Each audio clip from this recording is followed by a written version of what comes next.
Slay the Spire 2 is officially a hit, but playing it can feel like running face first into a brick wall. Well, when you first start out it does. It is incredibly easy to get overwhelmed by all the numbers, mechanics, and the sheer amount of times you're going to see that good old Vanquish screen. Dove here with the gamer buff, and after pouring hours into the Spire and taking down the hardest bosses the game has to offer, I'm looking back, and today I want to break down the top 5 things that I wish I knew when I started my climb. So let's get going. Starting things off at number 5 is a bit of advice for all roguelites, really. Stop worrying about dying. This is a roguelite, so dying isn't failure. It's entirely the point. You are going to have to experiment. Try wild combinations, and yes, you're gonna fail a whole lot. That is exactly how you learn in these types of games. Every single death teaches you a boss pattern. It unlocks a new card for your pool, or it just helps you develop some more concrete or more creative strategies to help you further on in your run. So embrace the grind and learn from those many mistakes.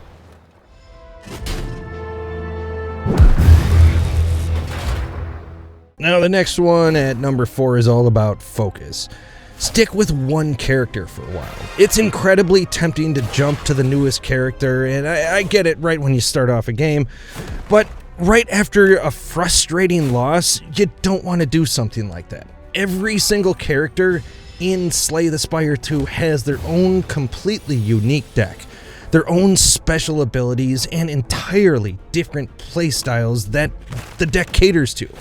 Get the hang of one character at a time, learn their unique nuances, figure out their specific flow, master them before you move on to the next.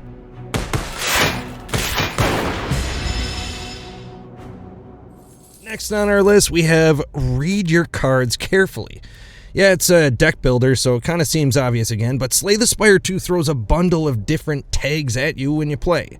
Ethereal, Exhaust, Spiral, Macabre, all kinds of different crap, really. Not every single card will make perfect sense the first time you see it and read it, and honestly, that's okay. Any special actions are always qualified on the side of the screen, so take a deep breath, read the tooltips carefully the first time you see them, and you'll figure out the strategy pretty fast on your own. Number 2, stick to one strategy for the love of everything holy.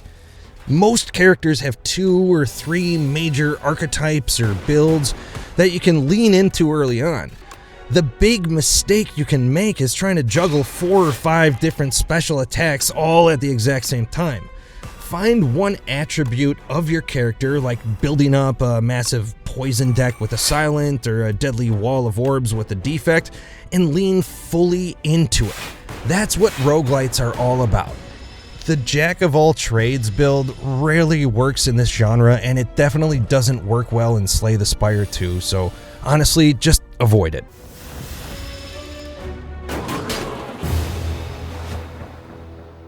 And coming in at number 1, the ultimate secret to the game, keep your deck thin and follow the golden ratio. I know it's going to sound crazy to throw cards away, but every deck starts with basic strikes and defense. Every time you visit the merchant, and as soon as possible, start getting rid of those.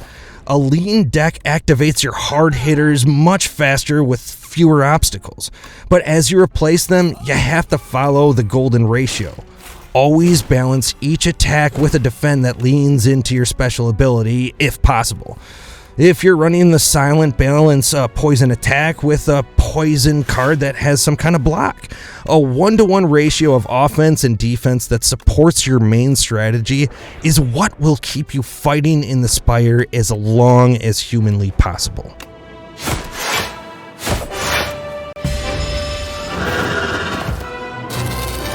That's 5 things I wish I knew before I started Slay the Spire 2, and now you know them. So, you got this, go get them, and if you enjoyed this, hitting the like button and subscribing goes a long way. As always, folks, game on.